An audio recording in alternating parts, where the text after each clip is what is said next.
Hallelujah. আপনি সিমসনের নাম শুনেছেন? সিমসনের নাম কেউ শোনেনি বাইবেলে? কতজনের নাম জানেন সিমসনের? মাত্র 3 জন জানেন। কপাল। আপনি জোসেফের নাম শুনেছেন? জোসেফের নাম কতজন শুনেছেন? কোন জোসেফের কথা আমি বলছি? কটা জোসেফ আছে বাইবেলে?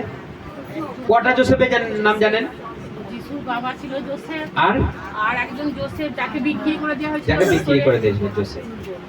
এখনো জোসেফ আছে, সেগুলো আমাদের দেখার দরকার নেই। কিন্তু দুটো জোসেফ তো নাম করা, একটা যিশুর বাবা আর একটা যাকবের ছেলে। আপনি দানিয়েলের নাম শুনেছেন? আপনি জোসেফের নাম শুনেছেন, সিমসনের নাম খুব কম শুনেছেন। সিমসনকে ঈশ্বর আহ্বান করেছিল, তুমি আমার জন্য কাজ করবে, এসো তুমি আমার রাজ্যের জন্য কাজ করো, আমার ইসরায়েল জাতিকে তুমি বাঁচাও। শেষে পরিণাম কি হয়েছিল কে জানে? শেষে তার পরিণাম কি হয়েছিল? কেউ বাইবেল পড়ছে না, কেউ বাইবেল পড়ে না। শেষকালে সিমসনের কি হয়েছিল?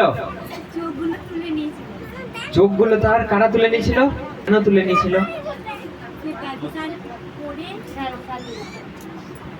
অর্থাৎ সে সিমসনকে ঈশ্বর বলেছিল, তুমি আমার দাস হবে, তুমি কখনো চুল কাটবে না, তুমি আমার ইসরায়েল জাতিকে শত্রুর হাত থেকে রক্ষা করবে। সে এক দিনে হাজার হাজার লোক মেরে দিত একা। কেমন ক্ষমতা তার! তার মতো পৃথিবীতে কোনো ক্ষমতাবান লোক ছিল না তখন, তার মতো কোনো ক্ষমতাবান বীর পুরুষ কেউ ছিল না। একাই হাজারটা লোক মেরে দিত। তাকে শেকল দিয়ে বাঁধতো, দড়ি দিয়ে বাঁধতো, রসা দিয়ে বাঁধতো, উবড়ে দিত। হালেলুয়া! তার ক্ষমতা বাইবেলে লেখা রয়েছে, সে গা ঝাড়া দিত আর পবিত্রতা তার উপরে ভর করত, একদম খুঁটি উবড়ে দিত। ইসরায়েল জাতিকে রক্ষা করবার জন্য ঈশ্বর তাকে মনোনীত করলেন। কিন্তু কি হলো জানেন? সে একটা মেয়ে ছেলের প্রেমে পড়ে গেল, একটা ব্যভিচারী মেয়ের প্রেমে পড়ে গেল। আপনার জীবনটা দেখুন, যেখানে ঈশ্বর আপনার জীবনে বাস করতে লাগলো, যেখানে ঈশ্বর আপনাকে মনোনীত করলো, আপনি চলে গেলেন ব্যভিচারী মহিলাদের পাল্লায় পড়ে গেলেন। তার স্ত্রীর নাম কি ছিল? না, ওটা চকলেট, তোমার একটা গিফট। তার যার সঙ্গে প্রেম ছিল, যার কোলে মাথা দিয়ে শুয়েছিল, তার নাম কি? দলিলা। সে তাকে ঠকালো, সে তাকে ভোলালো, সে তাকে মজালো, সে তার কোলে আরাম করে রাত্রিবেলা শুলো। সে কে? সে ভালোবাসার পাত্রী নয়, সে আপনার অভিষেকটাকে ছিনিয়ে নেবার পাত্রী। হালেলুয়া! আপনার অভিষেককে ছিনিয়ে নিতে কে পারে? শয়তান কি অভিষেক ছিনিয়ে নিতে আসবে? বড় বড় সিং নিয়ে, চোখ নিয়ে আসবে? কি রূপে আসবে সে? হ্যাঁ, মানুষ রূপে আসতে পারে, টাকা রূপে আসতে পারে, সোনা রূপে আসতে পারে, আপনার অভিষেকটাকে ছিনিয়ে নেবার জন্য। সেই জন্য সিমসনের এই মারাত্মক অভিষেকটাকে একটা মেয়ে ছেলে ছিনিয়ে নিল। একটা মেয়ে ছেলে ছিনিয়ে নিল। সে তাকে ভুলিয়ে ভালিয়ে ঘুম পাড়ালো আর চুপি চুপি তার চুলগুলোকে ন্যাড়া করে দিল, দিয়ে ন্যাড়া করে দিয়ে ওকে বেঁধে দিল। ও তখনও বেঘরে ঘুমোচ্ছে। তখন এসে তার শত্রুদেরকে ডেকে নিয়ে বললো ও ঘুমোচ্ছে। তখন বললো, সিমসন, শত্রুরা তোমাকে মারতে এসেছে, ধরলো বলে। সিমসন উঠলো, মনে করলো আবার আমি সব ছিঁড়ে নিয়ে চলে যাব। গা ঝাড়া দিলে রাম করে, আর টান মারলো, বাস অভিষেক গায়া। অভিষেক চলে গেছে তখন, কারণ মাথার চুল কাটলেই তার অভিষেক চলে গেল। আপনি যদি পাপ করেছেন, কি কি লেখা আছে বাইবেলের কথা? চুরি করবেন না, মিথ্যা বলবেন না, মিথ্যা সাক্ষ্য দেবেন না, ব্যভিচার করবেন না, প্রতিমা পুজো করবেন না, ঠকাবেন না, আর কারোর সঙ্গে অভিশাপমূলক কথা বলবেন না। যদি বলেছেন, কি হবে? আপনার অভিষেক ছেড়ে চলে গেল। আপনার অভিষেক যদি ছেড়ে চলে যায়, কি হবে? আপনি শূন্য হয়ে গেলেন।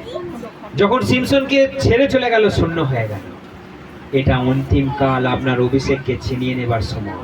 ভুলভাল শিক্ষা আপনি যদি বলেন, আপনি যদি ওই পাস্টারের সঙ্গে যদি বলেন, হ্যাঁ আমি আপনার সঙ্গে একমত, আপনি পবিত্র আত্মার নিন্দা করলেন। তখনই হালেলুয়া। আপনি পবিত্র আত্মার নিন্দা তখনই করলেন, আর বাইবেলে কি লেখা আছে? ইহকালেও নয়, পরকালেও নয়, ক্ষমা নেই, কোনো ক্ষমা নেই। অর্থাৎ আপনি আমার সঙ্গে আছেন মানে আমি যেখানে যাব আপনাকেও সেখানেই নিয়ে যাব। আমি যেখানে যাব আপনাকেও আমি সেখানেই নিয়ে যাব। কিন্তু এই জায়গায় অন্য কেউ এলে সে যেখানে যাবে সেখানেই নিয়ে যাবে, আপনিও সেখানেই যাবেন। Hallelujah, hallelujah. আমি যদি বাক্য বুঝতে পারছি না, আমি নিন্দা করব না। এই বাক্যই হচ্ছে জীবন, কে? ঈশ্বর। এই বাক্যই ঈশ্বর। আগে এই বাক্য কোথায় ছিলেন? ঈশ্বরের সঙ্গে ছিলেন। এই বাক্য ছাড়া কিচ্ছু পৃথিবীতে হয় না। এই বাক্যই আগে ঈশ্বর ছিলেন, আর বাক্যই যীশু খ্রিস্ট হলেন। হালেলুয়া। পিতা, পুত্র, পবিত্র আত্মা। প্রভু বলছে, প্রভু সেই বাক্য যখন মাংসে মূর্তিমান হলেন, তিনি বললেন আমাকে যত খুশি মারো, অলরাইট, আমাকে গালমন্দ করো, আমাকে তুমি অভিশাপ দাও, আমাকে মারধর করো, অলরাইট, সব পাপের তোমার ক্ষমা। কিন্তু যদি আমার ভেতরে যে ঈশ্বরের আত্মা দ্বারা আমি কাজ করছি, পবিত্র আত্মা দ্বারা, সেই আত্মাকে তুমি যদি অপমান করেছো, ইহকালেও নয়, পরকালেও নয়, তোমার ক্ষমা। হালেলুয়া। তাহলে আপনি যদি সেই পাস্টারের দলে সহমত হয়ে যান, মানে কাকে অপমান করছেন? পবিত্র আত্মাকে। ঈশ্বরকে অপমান করছে। আজকে সেই পাস্টারের দলে যারা আছে, আমি বিচার করব না, কি হবে তাদের, প্রভু তার বিচার করবে। কিন্তু অপমানজনক কথাবার্তা আমরা কখনো বলবো না। কি ভাষা কথা বলেছিল আপনার কাছে? ভাষা এলে বলুন, না এলে বলতে হয় না। কিন্তু এটা ইজিং বিজিং বলার অধিকার আপনার নেই। ইজিং বিজিং, ওরা ফালতু, ওরা মাতাল, ওরা বকবাস, কারা বলেছিল? তখন ইসরায়েলে সেই জাতিরা বলেছিল, যেখানে বিভিন্ন রকমের মানুষের জাতি এসেছিল। কেউ বলেছিল এরা মাতাল, কেউ বলেছিল এরা বেশি পাগল হয়ে গেছে, কেউ বেশি মদ খেয়ে নিয়েছে, সেই জন্য ওরা হালেলুয়া ও রিমালা শাখালা রাবালা ওরা বুঝতে পারছে না। সেই জন্য কেউ কেউ বলছে ওরা খ্যাপা পাগল। পিতর কি বললে? তোমরা যেটা ভাবছো আমরা মদ খেয়েছি সেটা নয়, আমরা পাগল ছাগল নই, আমাদের উপরে ঈশ্বরের আত্মা ভর করেছে। হালেলুয়া। ঈশ্বরের শক্তি আমাদের উপরে নেমে এসেছে, সেই শক্তিতে আমরা কথা বলি। এটাকে তোমরা ইজিং বিজিং বললে কি হবে? প্রভু যখন ভূত তাড়াচ্ছে, জিহুদিরা তাকে জোর গলায় বলছে তুমি শয়তানের আত্মা দ্বারা ভূত তাড়াচ্ছ। প্রভু রেগে গেলেন। তুমি শয়তানের আত্মা দ্বারা ভূত তাড়াচ্ছ। প্রভু রেগে গেলেন। বলে আমি যদি শয়তানের আত্মা দ্বারা ভূত তাড়াই, তোমরা কার আত্মা দ্বারা ভূত তাড়াও? তোমরা কার আত্মা দ্বারা ভূত তাড়াও? সেই জন্য আমি যদি ঈশ্বরের আঙুল দ্বারা ভূত তাড়াই, সুতরাং তোমাদের উপরে রাজ্য ঈশ্বরের নেমে এসেছে। ঈশ্বরের রাজ্য তোমাদের উপরে নেমে এসেছে। এটা বুঝতে হবে। এখান থেকে ভূত পালাচ্ছে মানে, এখান থেকে রোগ পালাচ্ছে মানে, এখান থেকে অশান্তি পালাচ্ছে মানে ঈশ্বরের রাজ্য আমাদের মধ্যে নেমে এসেছে। ঈশ্বরের রাজ্য আমাদের উপরে নেমে এসেছে। সেই জন্য আপনাকে বুদ্ধিপূর্বক বুঝে শুনে জীবনযাপন করতে হবে, কারণ সামনে দিনে খুব বিপদ আসছে। চারিদিক থেকে মনোনীতদেরকে অ্যাটাক করে, চারিদিক থেকে মনোনীতদেরকে। কারণ শয়তানের টার্গেট কাকে? কাকে? যে পবিত্র, যে ধার্মিক, তার উপরে ওর যত টার্গেট। কারণ ওকে একবার ফেলতে হবে, ওকে একবার সরিয়ে আনতে হবে, ওকেই একবার সরিয়ে আনতে হবে। ও এমনি অগাবগাগুলিকে সব ছেড়ে দিয়ে আপনার পিছনে পড়ে যাবে। তাড়না অবশ্যই আসবে, আপনাকে যাতনা অবশ্যই ভোগ করতে হবে। হালেলুয়া। আমার সঙ্গে মার্ক বার করুন, 10 অধ্যায় পড়ুন তো 29। যিশু বলিলেন, আমি তোমাদিকে সত্য কইতেছি, এমন কেহ নয় যে আমার নিমিত্তে ও সুসমাচারের নিমিত্তে মাটি কি ভ্রাতা গণ, কি ভগিনী, কি মাতা, কি পিতা, কি সন্তান সন্তানী, কি ক্ষেত্রে ত্যাগ করিয়েছে, কিন্তু এখন ইহকালে তাহারা সত্যপুর না পাইবে। যে বাটি, ভ্রাতা, ভগিনী, মাতা, সন্তান ও ক্ষেত্র তারণার সহিত এই সকল পাইবে এবং আগামী যুগে অনন্ত জীবন পাইবে। আমি চলতি ভাষায় 30 পড়তে বলবো, শুধু 30। চুপচাপ। ইহজীবনী তার শতগুণ ফিরে পাবে না। সে ইহজীবনী, ঘর বাড়ি, ভাই বোন, মা বাবা, ছেলে মেয়ে, জমি জমা লাভ করবে এবং সেই সঙ্গে নির্যাতনও ভোগ করবে।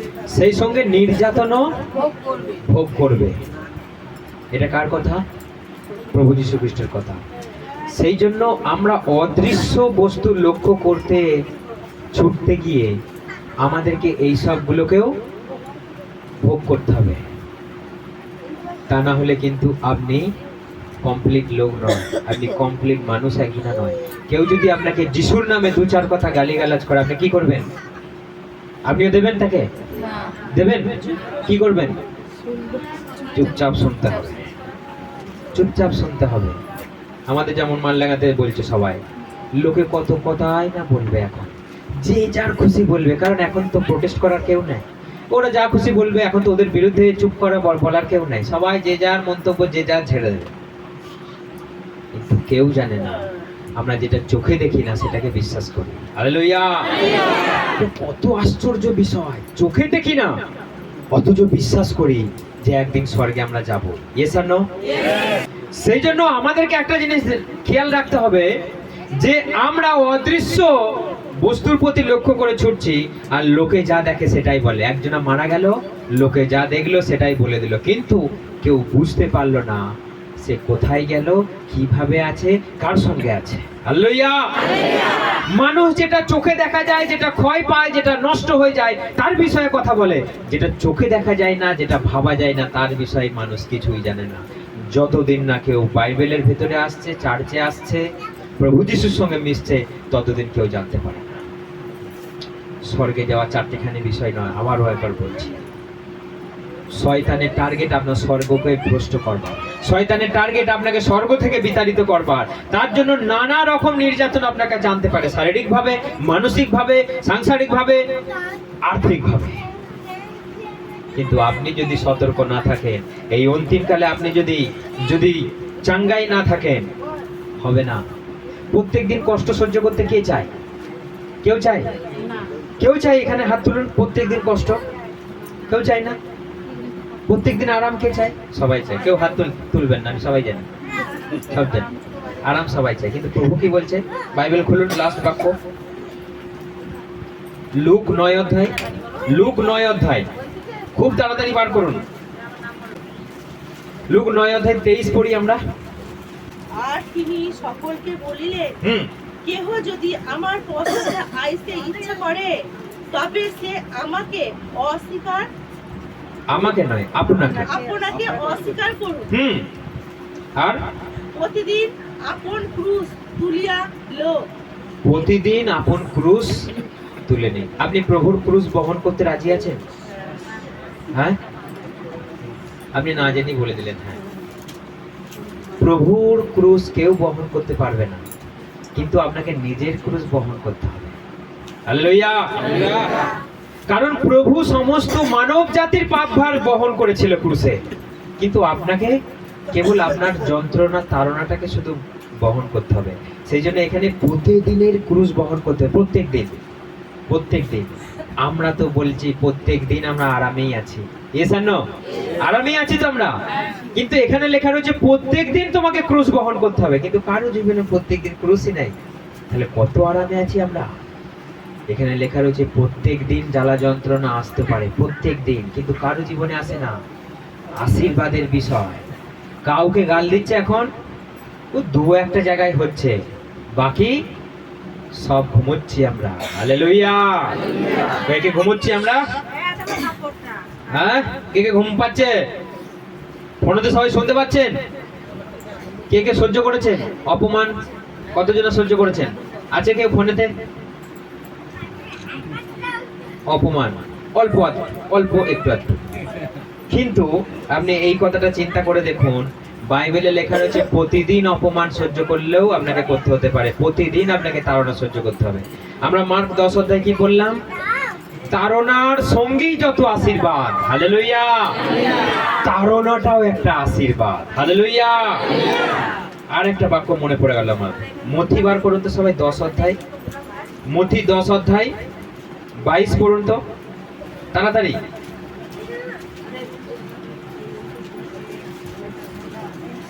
আমার জন্যই তোমরা সকলে ঘৃণার পাত্র হবে। আমার জন্য তোমরা সকলে ঘৃণার পাত্র হবে। দেখো কাণ্ড, আমার জন্যই লোকে তোমাদের কি করবে? ঘৃণা করবে। কিন্তু যে শেষ পর্যন্ত ধৈর্য ধারণ করতে পারবে হ্যাঁ। সেই পরিত্রাণ লাভ করবে। যে কেউ শেষ পর্যন্ত টিকে থাকবে সেই পরিত্রাণ পাবে। হালেলুয়া। তাহলে আপনি যিশুর কাছে এসেছেন মানে মজা করতে? হ্যাঁ, বাইবেল অনুযায়ী কি আপনি যিশুর কাছে এসেছেন মজা করতে? মজা করবেন কখন? সেটা সেখানে, কিন্তু এখানে মজা আপনার নেই। তাহলে বলবে আমি বাবা আর আসবো না। আপনি বিশ্বাসী না শিষ্য? আরো চেষ্টা করছি। নো নরঞ্চরণ, আপনি বিশ্বাসী হয়ে থাকতে চান না শিষ্য হয়ে থাকতে চান? বলুন সবাই, ফোনে তো সবাই শুনতে পাচ্ছেন। বিশ্বাসী না শিষ্য? আমরা শিষ্য হয়ে থাকতে চাই। আপনি জানেন তার শিষ্যরা কিভাবে মরেছিল? বললে তার পরের রবিবার আর আসবেন না।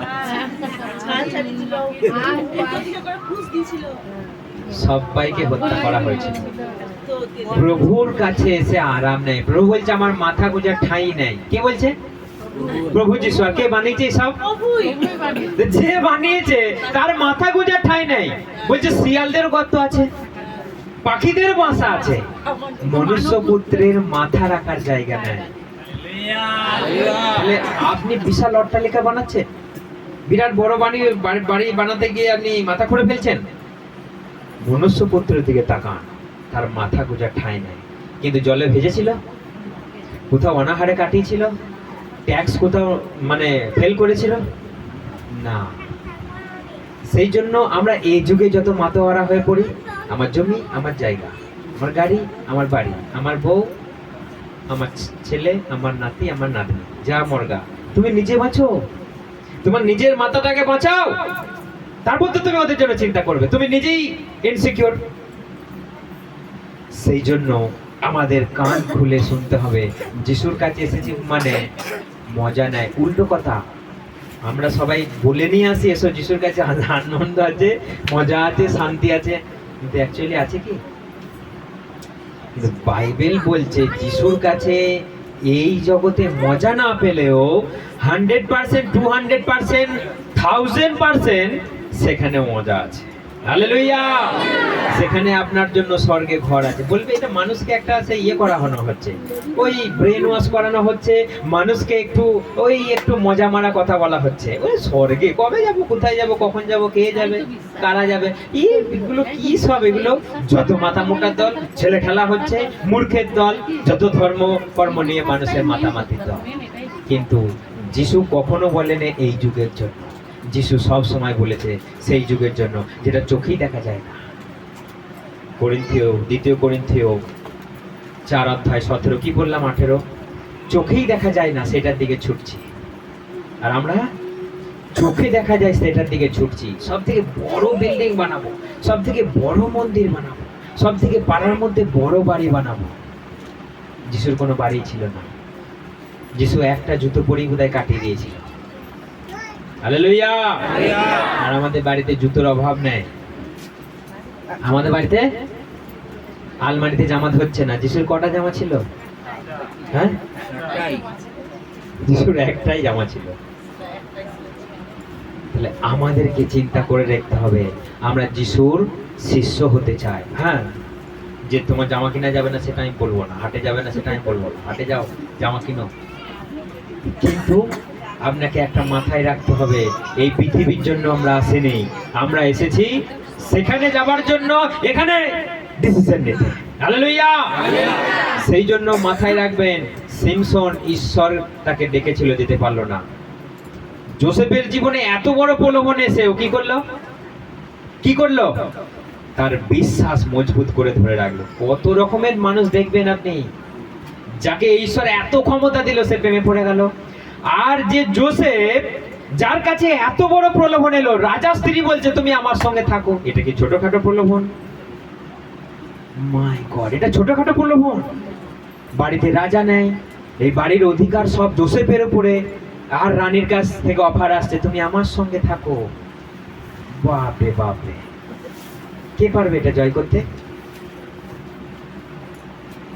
শুধু পুরুষের ক্ষেত্রে আমি বলছি না, নারীর ক্ষেত্রেও এই প্রলোভন কে পারবে জয় করতে?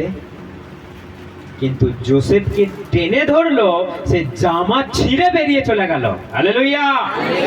এরম বিশ্বাস আছে নাকি কারো? হ্যাঁ, কিসের জন্য এত তাগিদা?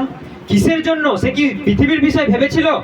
সে যদি রানীর কথা শুনতো, সে কি হালে থাকতো? কি হালে থাকতো? রাজার হালে থাকতো সে। কিন্তু তার নাম বাইবেলে লেখা থাকতো না। সে স্বর্গে আজকে দাপট দেখাতে পারতো না। সে কোথায় থাকতো? একটু জল দাও আমাকে, একটু জল দাও আমাকে, একটু জল দাও আমাকে বলে একটু চিৎকার করতো। হালেলুয়া! সেই জন্য একদিকে দেখুন সে প্রেমে পড়ে গেল, আর একদিকে রানী তার জামা টেনে ধরলো, ছিঁড়ে দিয়ে চলে গেল। হালেলুয়া! আপনি সিমসন না জোসেফ? হ্যাঁ, আপনি সিমসন না জোসেফ? আপনি যেটা চোখে দেখা যায় সেটার দিকে ছুটছেন, না যেটা চোখে দেখা যায় না তার দিকে ছুটছেন? হালেলুয়া! 3টে বেজে গেছে। সেই জন্য সবাই মন দিয়ে প্রার্থনা করুন। আবার একবার বলে দিচ্ছি, অন্তিম কাল আপনাকে ঠকানোর জন্য অনেকজন আছে। যার গায়ে গুড় লেগে আছে সে যেখানেই বসুক, কে আসবে? আর কে আসবে? আর কে আসবে? ডেঙ্গে আসবে। সে মাথা মোটা ডেঙ্গে গুলো যদি ধরে নেয়, আর এখন মাথা মোটা ডেঙ্গে ঘুরে বেড়াচ্ছে আপনাকে ধরবে বলে। হালেলুয়া! সাবধান হয়ে যান, সতর্ক থাকুন এবং আপনার জীবনকে আপনি সতর্কিত রাখুন, ভালো করে ধরে রাখুন, পবিত্র করে ধরে রাখুন, কেউ যেন ঠকাতে না পারে। আসুন আমরা চোখ বন্ধ করি সবাই। ফোনেতে সবাই শুনতে পাচ্ছেন? আসুন আমরা সবাই চোখ বন্ধ করি, আমরা শেষ প্রার্থনাতে যাই। আমরা তোমার জন্য সমস্ত পরীক্ষা প্রলোভন ও প্রভু জয় করতে আমরা রাজি আছি। তোমার ক্রুশকে বহন করতে আমরা রাজি আছি।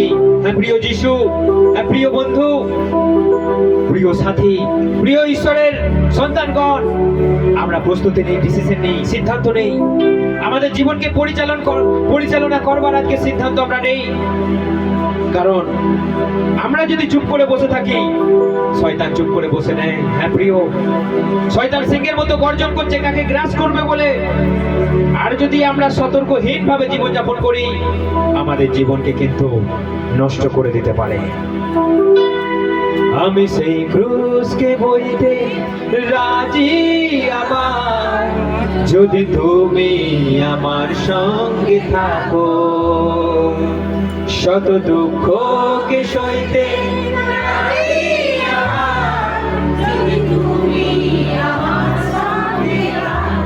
আরেকবার, আমি সেই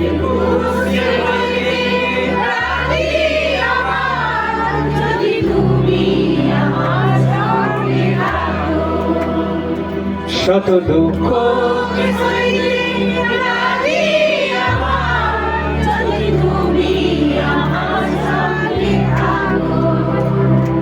যদি তুমি সবাই দুই হাত তুলে আরো জোরে,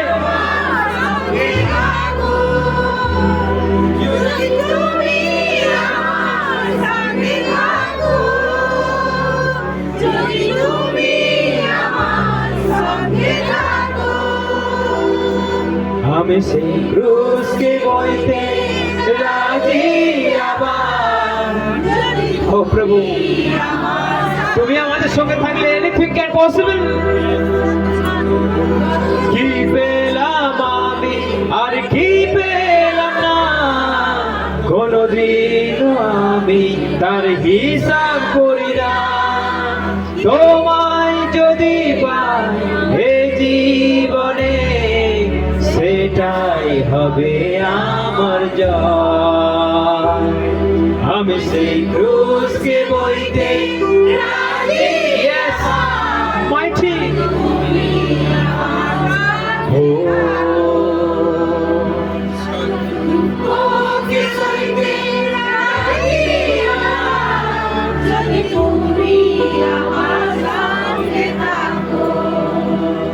যদি যদি তুমি আমার ও হালেলুয়া